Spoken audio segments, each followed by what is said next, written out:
Sa mga balitang mayroong pag-asa, kauna-unahang Ambassador Ministry, formal nang inilunsad sa Alicia Isabela.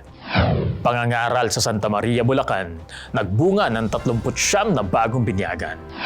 Adventist Medical Center Manila at Adventist Hospital Santiago City Incorporated nagsagawa ng kauna-unahang Joint Constituency Meeting. Mindoro Island Mission, ipinagdiwang ang ikalawa nitong anibersaryo sa pamamagitan ng Fun Run for a Cause. Southern Lipa District, nagtipon sa fellowship at turnover ceremony. Bible nurturing at community visitation, patuloy na serbisyong hatid sa Sitio Porbes at Sitio Malabag, Quezon Province. 4 na mag-asawa, pinagpala sa libreng kasalang bayan sa Southeast Ilocos Norte. Lahat ng yan, iahatid mula sa tanggapan ng Hope Channel North Philippines. Ito ang Hope Today, HCNP News.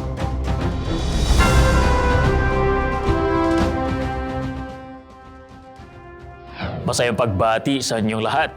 Muli kami nagbabalik upang maghatid ng mga balita at mga pinakabagong update sa paglilingkod ng mga Seventh-day Adventist sa Luzon.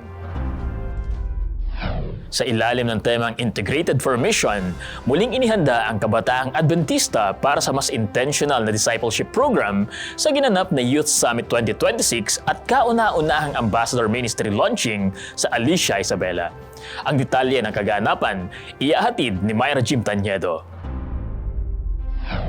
Puno ng saya at pag-asa, nagtipon ang mga kabataan mula sa buong Region 2 para sa Youth Summit 2026 at Ambassador Ministry launching na may temang Integrated for Mission dito sa Northeast Luzon Mission Headquarters, Alicia Isabela. Sa summit na ito, dito unang ipinakilala sa mga kabataan at youth leaders ang layunin ng Ambassador Ministry na tulungan ang late adolescents na mahanap ang kanilang potensyal, ma-develop ang leadership skills at maging aktibong bahagi ng misyon ng iglesia. Ayan, purihin ang Panginoon sapagkat napakabuti niya and we have an overwhelming attendance ngayon no, sa ating Youth Summit. So, itong Youth Summit na to, it is for equipping, no? I-equip natin yung ating mga young people para sa new ministry, no? May launch itong Ambassador Ministry together with the support of our dear pastors na narito. And hopefully, within these 5 years ay makapag-establish tayo, ano? For the next 5 years, makapag-establish tayo ng local ambassador clubs na kung saan ito mano-nurture, ma-involve ang mga young people to grow in their faith and service to our Lord Jesus Christ. Pinangunahan nito ni Pastor Marlon Ramirez, NLPUM Youth Ministry Director at Pastor Jupiter Jacinto, NELM Youth Director, kasama ang iba pang facilitators na nag-present ng mahalagang topics gaya ng exploring potentials in late adolescents, organizing ambassador clubs, leadership and mentoring, at ang ambassador curriculum and club operation. To the youth leader of Northeast Luzon Mission, my message is just love the youth. Always put in your mind that our work is to bring them to Christ. Lagi nating alalahanin na dalhin sila kay Kristo.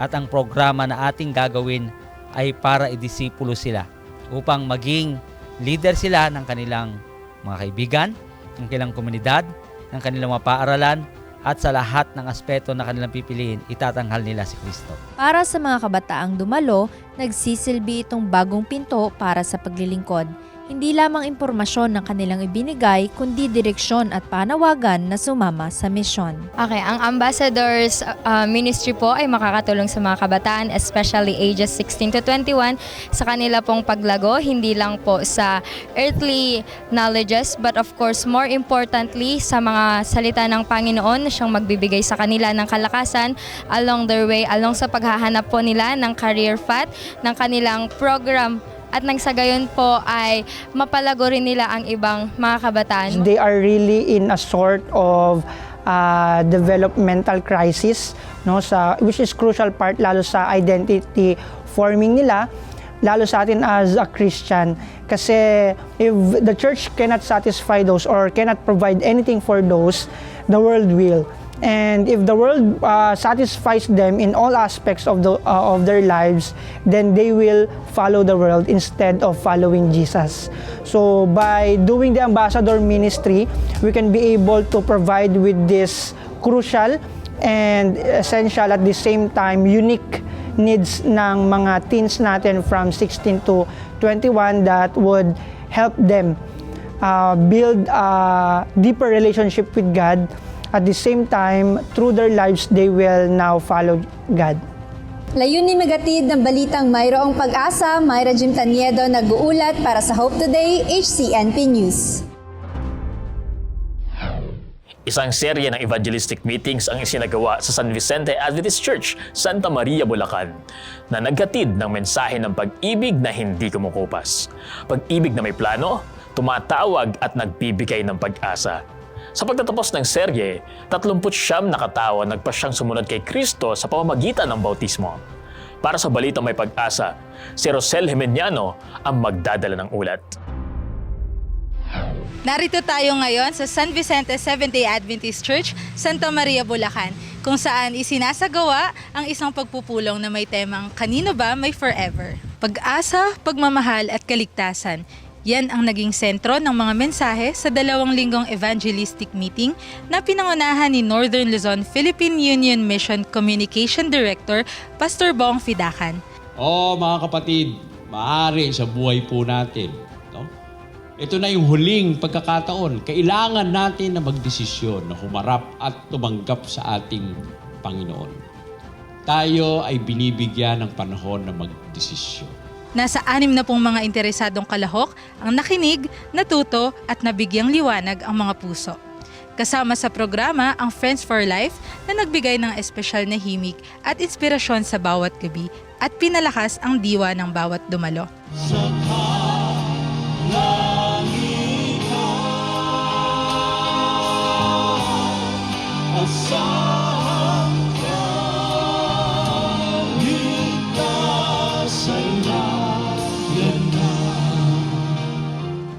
Bukod dito, nagkaroon din ng health lectures na pinangunahan ng mga kilalang medical practitioners. Napalawak ang kaalaman ng mga manonood mula sa tamang nutrisyon hanggang sa holistic approach sa pangangalaga sa kanilang katawan.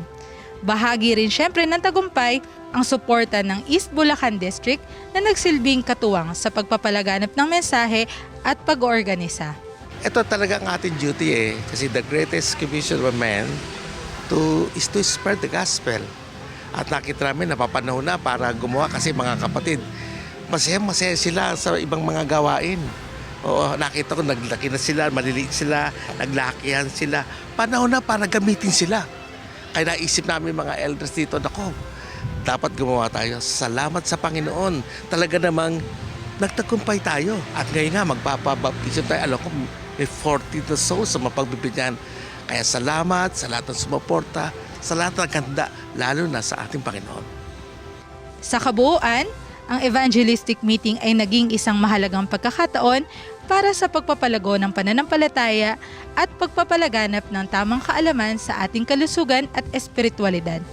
Tayo po ay nagpapasalamat at pumupuri sa pangalan ng ating Panginoon sapagkat siya ang lubos na nagmahal sa atin.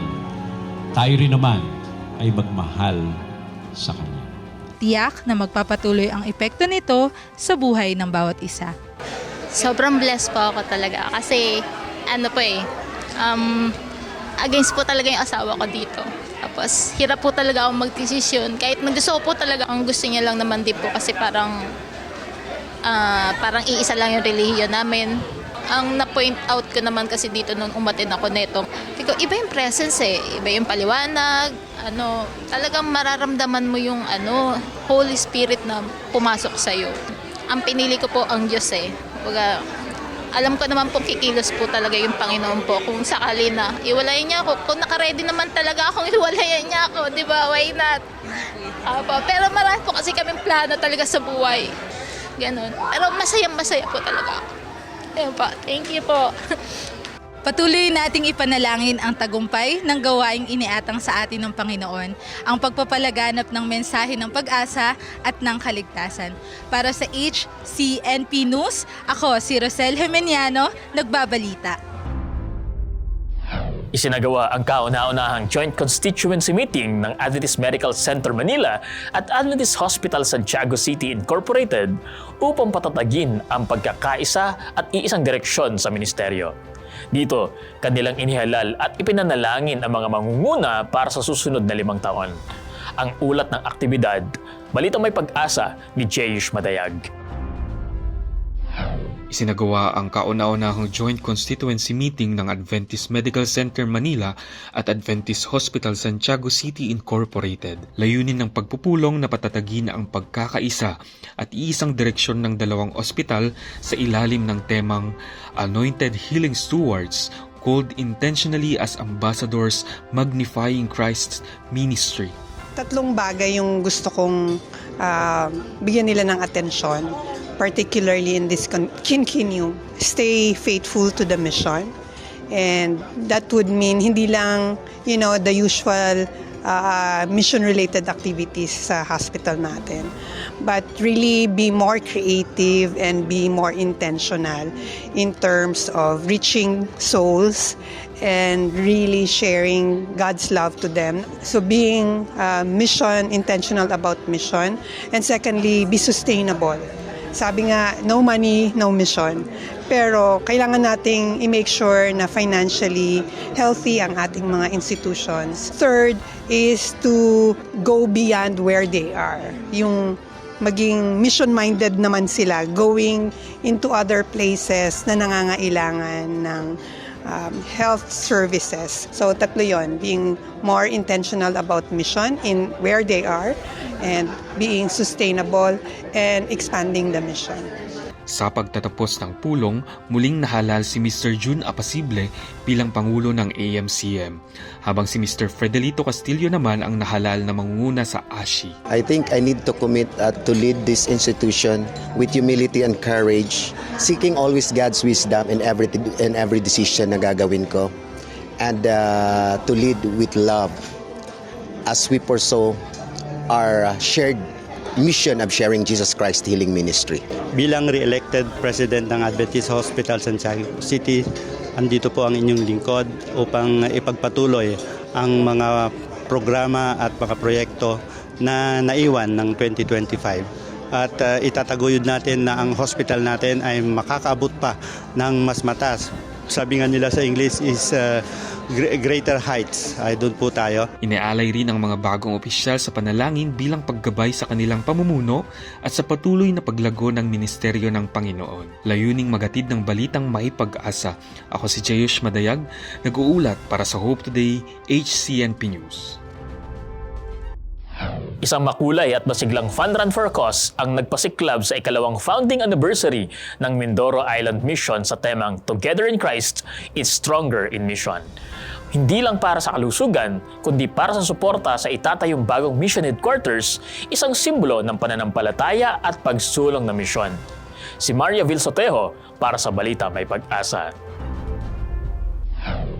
Takbo para sa kalusugan, takbo para sa misyon. Sa ilalim ng temang Together in Christ, Stronger in Mission, pinagpatuloy ng Mindoro Island Mission ang alab ng kanilang second founding anniversary sa pamamagitan ng isang masigla at makulay na fun run for a cause. Sa kabila ng malamig na simoy ng umaga, nagtipon-tipon ang mga kapatiran hindi lamang upang pangalagaan ng kanilang pisikal na pangangatawan, kundi upang mag-alay ng suporta sa itinatayong bagong tahanan ng misyon. Isang hakbang ng pananampalataya para sa mas matibay na paglilingkod sa ating komunidad. Ganap na alas 5 ng umaga nitong ika-18 ng Enero, binalot ng kulay at saya ang mga kalsada ng Gloria Oriental Mindoro. Nagsimula ang programa sa OMI Lucio Laurel, kung saan pinangunahan ni Pastor Victoriano Portesa, MIM Ministerial Secretary, ang isang maikling debosyon. Paalala na ang bawat hakbang ay alay sa kalwalhatian ng ating Panginoon. Ang aktibidad ay dinaluhan ng mga kabataan, matatanda at mga lider ng iglesia na nagkakaisa sa iisang layunin. Tinahak ng mga kalahok ang rutang patungo sa New Mindoro Island Mission Building Lot sa Barangay Banos, Gloria Oriental, Mindoro. Ang pagdating sa lokasyon ng itatayong gusali ay nagsilbing sagisag ng pagkakaisa at pananampalataya, simbolo ng patuloy na pag-usad ng ating misyon. Katuwang sa gawaing ito ang Adventist World Radio 360 na patuloy na nakikiisa sa layuning ipalaganap ang mensahe ng kaligtasan at maghatid ng pag-asa sa ating komunidad. Ang bawat isa sa atin ay may bahagi. At alam ko pagka nagkasama-sama tayo, nagkaisa, at patuloy na tayo nagbalakatan, walang mahirap na gawain. At ang lahat ng ito ay makapagbibigay ng kalwalatian at kapurihan sa ating pangalan. Ang mga nalikom na pondo mula sa registration at voluntaryong donasyon ay ilalaan para sa konstruksyon ng bagong Mindoro Island Mission Building na magsisilbing sentro ng operasyon para sa mas malawak na pagpapalaganap ng ebanghelyo sa buong isla. Ang lahat ng nalikom na pundo ng ating misyon ay ating gagamitin una sa paghanda ng mga programa na may kinalaman sa paglilikom pa rin o promosyon ng ating pagtatayo ng ating building. Pangalawa ay gagamitin natin sa ating pag-secure o pagkuha ng mga kailangang mga permit. At pangatlo ay gagamitin natin sa paggawa o paghahanda ng mga kaukulang mga plano sa ating gagawing building. Bilang huling bahagi ng selebrasyon, muling nagkaroon ng devotional sa pamagitan ng mensaheng nagmula kay Pastor Danilo Fiecas, SLPUM Executive Secretary. Isinagawa rin ng groundbreaking ceremony at pagkilala sa mga naging bahagi ng matagumpay na anibersaryo ng ating misyon. Ang bawat hakbang at kulay na naipakita ng mga kalahok ay simbolo ng kanilang pagkakaisa, pananampalataya at pagtitiwala sa plano ng Diyos. Sa sentro ng mga balitang hatid ay liwanag at pag-asa. Ako po si Maria Visatejo. Nagtipon ng mga iglesia ng Southern Lipa District para sa isang makabuluhang fellowship na nagtambok ng sama-samang pagsamba, testimonya at turnover ceremony bilang pagkilala sa pamumuno at paglilingkod sa distrito. Isang patunay na iglesia ay lumalakad bilang isang katawan na pinagtitibay ng misyon. Ang ulat hinggil dito, iyahatid ni Desiree Faviala. Isang makabuluhang pagtitipon ng isinagawa ng mga kapatiran ng Southern Lipa District upang bigyang diin ang kahalagahan ng pagkakaisa ng iglesia at ang pagtugon sa Kristiyanong tungkulin na ginanap sa District Fellowship and Turnover Ceremony sa Lipa Adventist Academy, Bugtong, Lipa City. Dumalo sa pagtitipon ang mga opisyal, mga lider at mga kaanib mula sa iba't ibang iglesia ng distrito. Itinampok sa programa ang sama-samang pagsamba at pagpapatibay ng ugnayan ng bawat iglesia sa temang Integrated for Mission.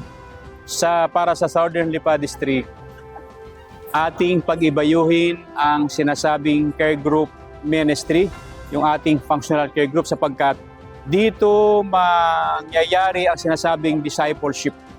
Sa ating pagtuturo, sa ating pagkalinga, makita nila si Jesus sa ating buhay. At kung magagayon, ang ating buhay na ginagamit para sa Diyos, unti-unti ito nababago at makita ang karakter ng Diyos sa ating buhay. At kapag nakita nito sa ating presensya kung saan tayo naroon, makita rin nila ang presensya ng Diyos. Isinagawa rin ang turnover ceremony bilang pagkilala at pasasalamat sa mga namuno at patuloy na naglilingkod sa distrito. Nagpahayag ng pasasalamat ang distrito sa paglilingkod ng dating Southern Lipa District Pastor na si Pastor Rodel Honorica, habang mainit na pagtanggap naman ang ibinigay kay Pastor Limuel Fadriquela. Aking pinupuri ang Panginoon sa loob ng 2 taon na aking paglilingkod sa Southern Lipa District.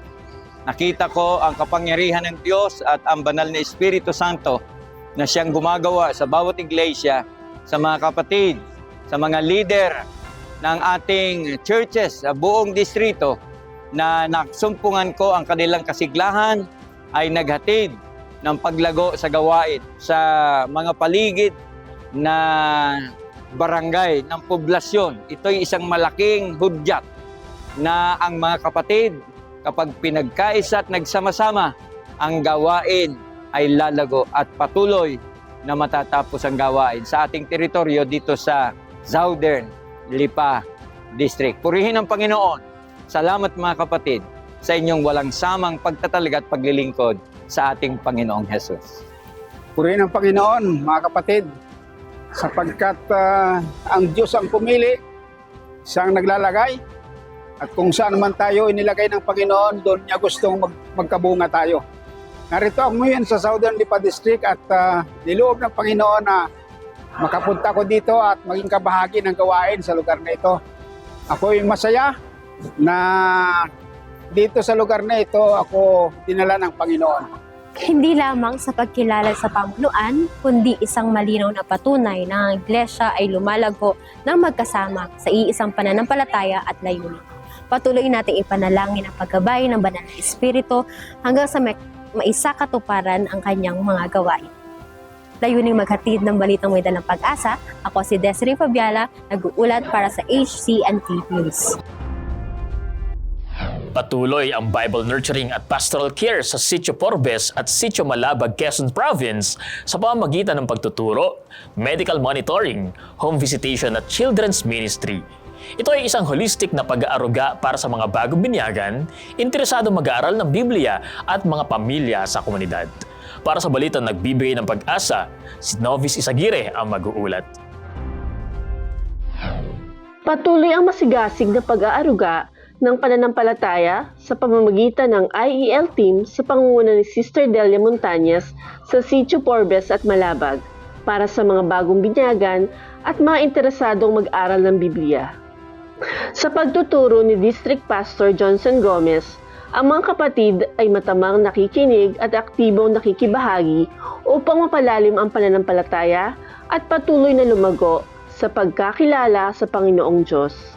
Kasabay nito ang pagsasagawa ng pagmonitor ng blood pressure ng mga kapatiran. Pinangungunahan naman ni Sir Helmer Hala sa kanilang grupo ang kasabay na pag-Bible study. Samantalang si Ma'am Lilet Hala naman ay nagtuturo ng mga awiting magpapaalala ng pag-ibig ni Jesus sa mga bata. Bukod sa Barangay Olbok, kanilang dinalaw si Renato Almario kasama sa pagdalaw ang dating retired PNP Charlie Gutierrez. Sa diwa ng pagmamalasakit at pagmamahal, isinagawa naman ng Children's Ministry Department sa pangunguna ni Sister Lala Alamag ang isang makabuluhang pagdalaw sa mga pamilyang may bagong silang na sanggol noong Sabado ng hapon. Layunin na ipadama ng Iglesia ang pagmamahal at malasakit sa pamamagitan ng simpleng handog na kaloob na nagbigay ng pag-asa at kagalakan sa mga sanggol at kanilang mga ina. Bukod dito, sama-samang ipinanalangin ang kalusugan at kalakasan ng sanggol at ng mga ina sa pangunguna ni Brother Menard Alamag, patunay ng pananampalataya at pagkakaisa ng mga kapatiran. Makikita ang tuwa at pasasalamat sa mga pamilyang dinalaw habang kanilang naramdaman ang tunay na diwa ng pagkakapatiran at pag-aaruga. Bago tuluyang magtakip silim, taimtim na nagtapos ang gawain sa isang makahulugang sound down worship na dinaluhan ng mga kababaihan at mga kabataan sa Aplaya Gisgis.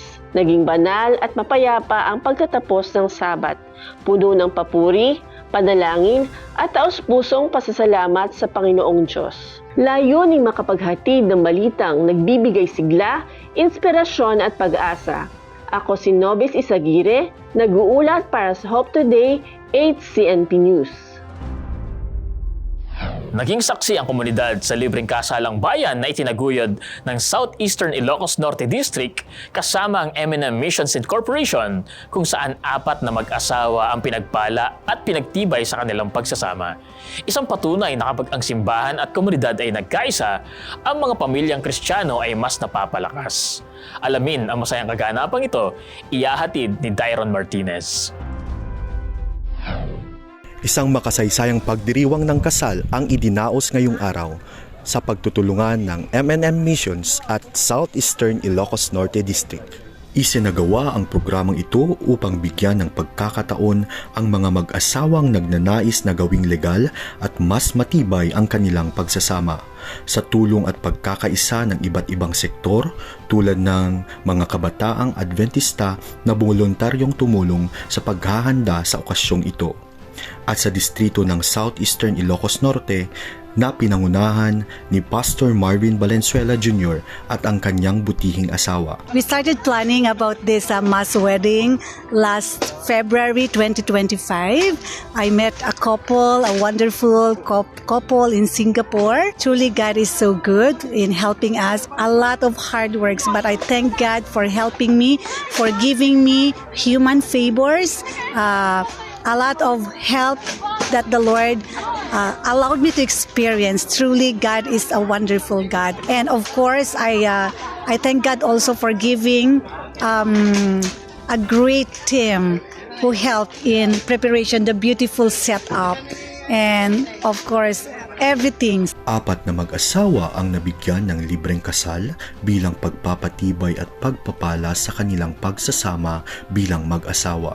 Ang seremonya ay pinangunahan ni Attorney Aldrin Garbida, ang kasalukuyang municipal mayor ng bayan ng Nueva Era, at pinangisiwaan ito ng officiating minister na si Pastor Andre Campbell ng M&M Missions Incorporated.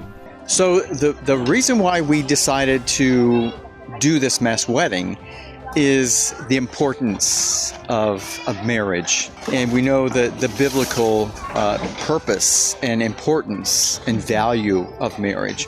This is actually our first time.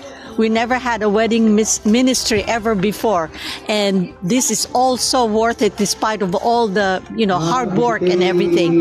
And we just want to instill into the hearts of these couples the love of Jesus. Most importantly, yes, the wedding ceremony, all this food and everything is very, very important as a part of the wedding. But most importantly, we need to have Jesus as a focus and the center of all this celebration. Ang pagdiriwang na ito ay nagbigay ng pag-asa at kagalakan sa mga bagong kasal. Patunay ito na sa pamamagitan ng pagtutulungan, pagmamahal at malasakit sa kapwa, nagkakaroon ng positibong pagbabago sa buhay ng bawat isa. Mula dito sa Nueva Era, Ilocos Norte, Dairon Martinez, naghahatid ng balita ng may pag-asa para sa Hope Today, HCNP News. Yan muna ang mga balitang aming hatid ngayon. Palaging tumutok sa Hope Channel Philippines para sa mga updates sa ating mga kapatid at kanilang mga paglilingkod sa buong Luzon ngayong taon. Tuloy-tuloy pa rin ang online programs and services dito sa Hope Channel North Philippines at sa lahat ng Adventist Facebook pages na naka-flash ngayon sa inyong screen. Laging subaybayan ng mga programang hatid ng Adventist World Radio sa buong Mega Manila. Pakinggan ang AWR 89.1 FM. Mapapanood din ang teleradyo ng mga programang iyan sa Facebook pages ng Adventist World Radio Manila, Northern Luzon Philippine Union Mission, Central Luzon Conference at Adventist Medical Center Manila. Sa aming mga kaibigang news contributor, tuloy-tuloy pa rin ang aming pagtanggap ng mga balitang nais ninyong maisama sa ating mga news episode. Ipadala mga ito via email sa hcnbnews@adventist.ph o gamitin ang hashtag HCNBnews sa inyong mga social media posts. Mula dito sa Hope Channel North Philippines, sa ngalan ni Pastor Sherman Fedacan, ako si Wilmer G. Mestrito at ito ang Hope Today, HCNP News.